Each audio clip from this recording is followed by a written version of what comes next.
తన్నీరు హరీష్ రావు గారు. అధ్యక్ష, గౌరవ మంత్రివర్యులు సమాధానం ఒక రకంగా చెప్పాలంటే బాధ్యతారహిత్యంగా ఉంది, తప్పుదో పట్టించే విధంగా ఉంది. ఈ విషయంలో జాప్యం జరగడానికి గల కారణాలు ఏమిటి అన్నప్పుడు లేదండి అన్నారు. ప్రభుత్వం వచ్చి ఇప్పుడు దాదాపు 8వ నెల జరుగుతూ ఉంది.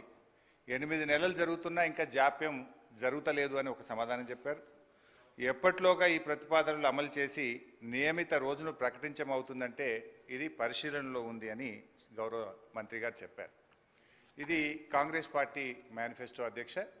ఈ మేనిఫెస్టోలో page number 28 item number 14 TSRTC సిబ్బంది సంక్షేమం.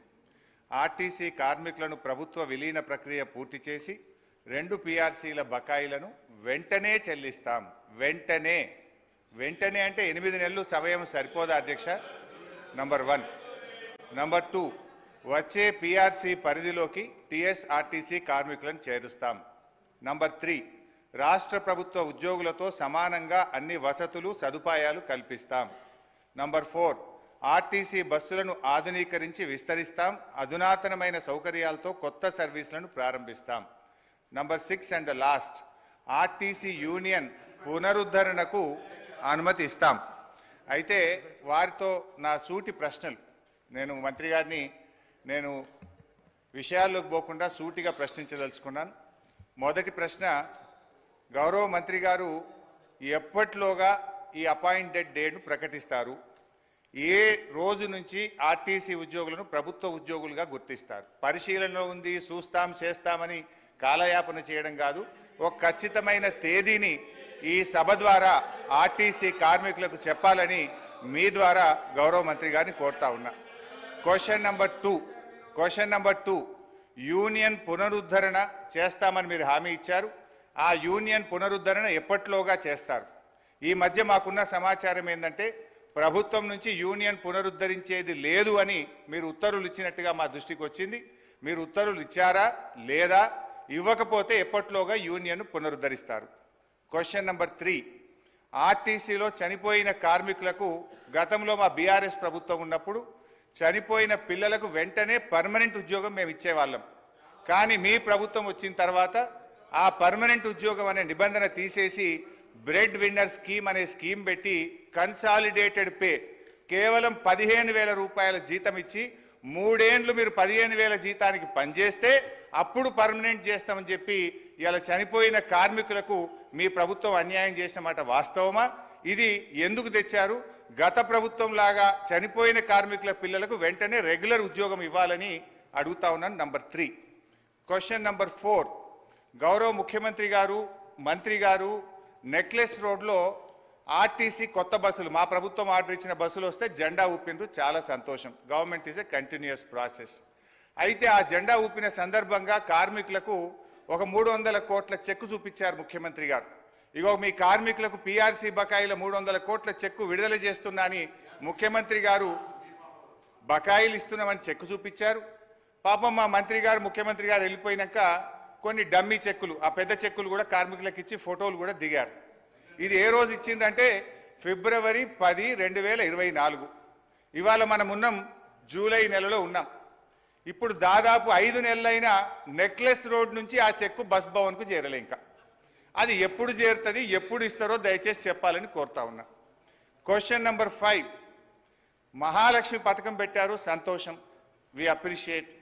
అయితే ఆ పథకానికి నెల బిల్లులు విడుదల చేయని మాట వాస్తవమా? మహాలక్ష్మి పథకం కింద రాష్ట్ర ప్రభుత్వం ఆర్టీసీకి ఇవ్వాల్సిన నిధులు ఎన్ని, ఇప్పటి వరకు ఇచ్చిన ఎన్ని, ఇవ్వకపోవడం వల్ల కార్మికుల యొక్క పిఎఫ్ మరియు సిసిఎస్ డబ్బులు మళ్లించి కార్మికులకు జీతాలు ఇచ్చిన మాట వాస్తవమా? ఆ నిధులు ఎప్పట్లోగా ఇస్తారో సూటిగా చెప్పాలి. అదేవిధంగా అధ్యక్ష, ఎందుకంటే ఇవన్నీ అధ్యక్ష గతంలో ఇవాళ మేము మా ప్రభుత్వం ఉన్నప్పుడు ఆర్టీసీ కార్మికులకు ప్రభుత్వ ఉద్యోగులకు 43% ఫిట్మెంట్ ఇస్తే ఆర్టీసీ కార్మికులకు 44% ఫిట్మెంట్ ఇచ్చాం. గత తెలుగుదేశం ప్రభుత్వంలో కార్మికులకు కేవలం బడ్జెట్లో 100 కోట్లు పెట్టారు. కాంగ్రెస్ ప్రభుత్వం 200 కోట్లు పెట్టింది. కానీ మా ప్రభుత్వం 1000 కోట్లు, 1500 కోట్లు బడ్జెట్లో పెట్టి ఆర్టీసీ సంస్థ. హరీష్ రావు గారు. మంత్రి గారు ఒక్క నిమిషం కంప్లీట్ చేయండి సార్. నేను స్ట్రైట్ క్వశ్చన్లు వేసిన మంత్రి గారు తప్ప ఎక్కడ నేను ఆర్టీసీకి సంబంధం లేని విషయమో రాజకీయాల జోలికి పోలేదు. నేను స్ట్రైట్ అడుగుతున్నా. అదేవిధంగా అధ్యక్ష, ప్రభుత్వం మనము ఆర్టీసీలో దివ్యాంగులకు, విద్యార్థులకు, ప్రభుత్వ ఉద్యోగులకు, జర్నలిస్టులకు మనం రాయితీతో బస్ పాస్లు ఇస్తాం. ఈ ప్రభుత్వం వచ్చిన 8 నెలల్లో ఆ రాయితీలకు చెందిన డబ్బు ₹1 ఇవ్వని మాట వాస్తవమా? ఆ డబ్బు ఎంత, ఎప్పటిలోకి ఇస్తారు, ఇవ్వకపోవడానికి గల కారణాలు ఏమిటి?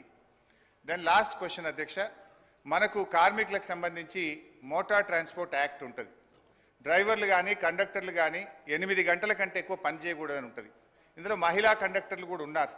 కానీ వాళ్ళని 16 గంటలు 18 గంటలు పని చేయించడం వల్ల పని ఒత్తిడికి లోనై దాదాపు కొన్ని వందల సంఖ్యలో కార్మికులు చనిపోతున్న మాట వాస్తవమా? మహాలక్ష్మి పథకం వచ్చిన తర్వాత ఓవర్లోడ్ కావడం ద్వారా పని గంటల భారం పెరిగి దానికి సరిపడా మీరు డ్రైవర్లను కండక్టర్లను నియామక చేయకపోవడం వల్ల ఒక్కొక్కరు 16 గంటలు 18 గంటలు పనిచేసి కార్మికులు ఇబ్బంది పడుతున్న విషయం ప్రభుత్వం దృష్టికి వచ్చిందా?